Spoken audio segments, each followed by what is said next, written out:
নমস্কার, দ্য বাংলা স্ফিয়ারে আপনাদের স্বাগত।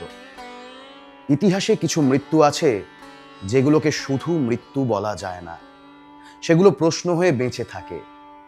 মাত্র ৩৯ বছর বয়সে কেন পৃথিবী ছেড়ে চলে গেলেন এমন একজন মানুষ, যিনি তখনও তার সবচেয়ে বড় স্বপ্নগুলো বাস্তবায়নের পথে? তিনি কি জানতেন সেই দিনই তার শেষ দিন? কেন তিনি আগেই বলেছিলেন, আমি ৪০ বছর বাঁচব না?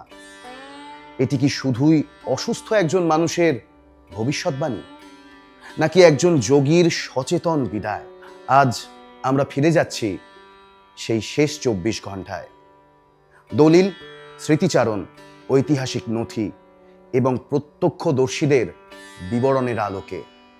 হ্যাঁ, এটি স্বামী বিবেকানন্দের শেষ দিনের অনুসন্ধান।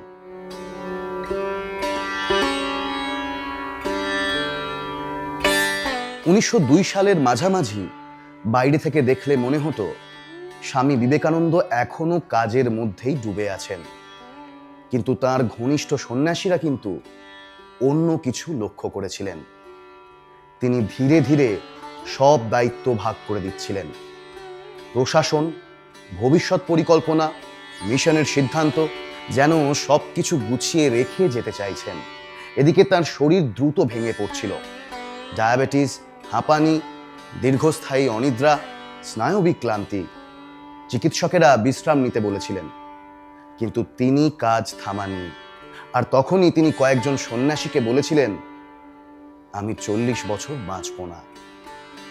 আজও ইতিহাসের সামনে প্রশ্ন রয়ে গেছে, এটি কি কেবল শারীরিক অবস্থার বাস্তব মূল্যায়ন ছিল, নাকি তিনি সত্যিই নিজের শেষ সময় সম্পর্কে এক বিশেষ আধ্যাত্মিক অনুভূতি পেয়েছিলেন?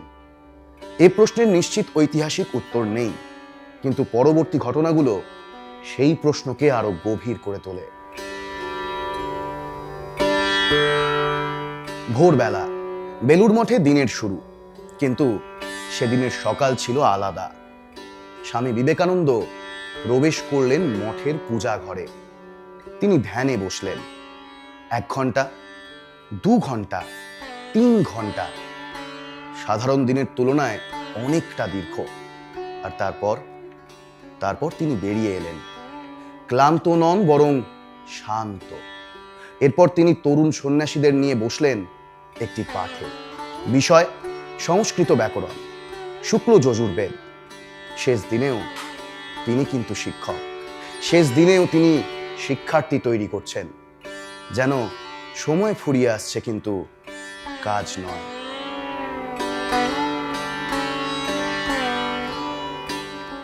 দুপুরবেলা খাবারের টেবিলে সবার সঙ্গে স্বাভাবিক আড্ডা, তারপর দীর্ঘ আলোচনা। বিষয় রামকৃষ্ণ মিশনের ভবিষ্যৎ। তিনি বলছিলেন, একটি আদর্শ কোনো ব্যক্তির ওপর নির্ভর করতে পারে না। মানুষ চলে যায়, কিন্তু আদর্শ টিকে থাকে। তিনি আবারও জোর দিলেন, ধর্ম কেবল মন্দিরে নয়, মানুষের মধ্যেই আছে ঈশ্বর। শিব জ্ঞানে জীব সেবা, এই দর্শন তার কাছে ছিল আধুনিক ভারতের নতুন ধর্মচেতনা।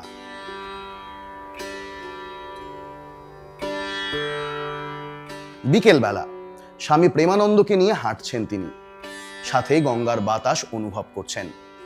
পরিবেশ শান্ত, আর আলোচনার বিষয় না নিজের মৃত্যু নয়, একটি বৈদিক কলেজ, একটি নতুন শিক্ষা ব্যবস্থা। অসুস্থ শরীর, কিন্তু চিন্তা পরবর্তী প্রজন্ম নিয়ে। যেন তিনি চলে যাবেন, কিন্তু স্বপ্নগুলো রেখে যাবেন।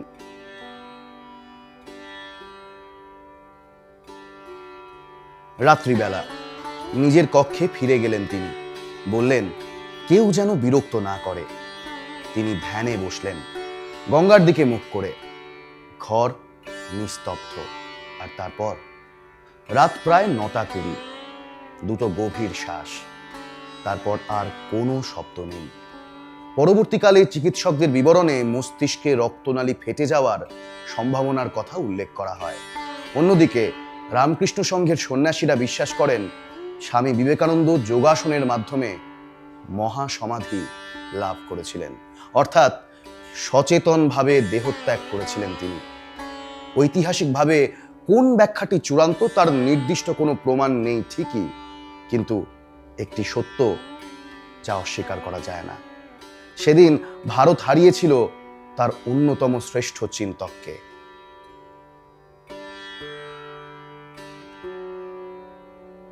স্বামী বিবেকানন্দের মৃত্যু হয়েছিল, কিন্তু তার প্রকল্প না, সেটা থামেনি। বেলুড় মঠ আজও শুধু একটি আশ্রম নয়, এটি তার কল্পিত এক সভ্যতার প্রতীক, যেখানে ধর্ম বিভক্ত করে না, একত্রিত করে।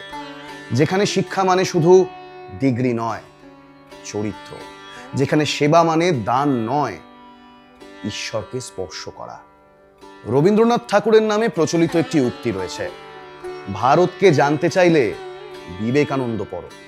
তার মধ্যে সবই ইতিবাচক, নেতিবাচক কিছুই নেই। আজ 100 বছরেরও বেশি সময় পরে 4 জুলাই কেবল একটি মৃত্যুবার্ষিকী নয়, এটি একটি প্রশ্ন, একটি উত্তরাধিকার, একটি জাগরণের স্মৃতি। কারণ কিছু মানুষ ইতিহাসের অংশ হন, আর কিছু মানুষ ইতিহাসের গতিপথই বদলে দেন।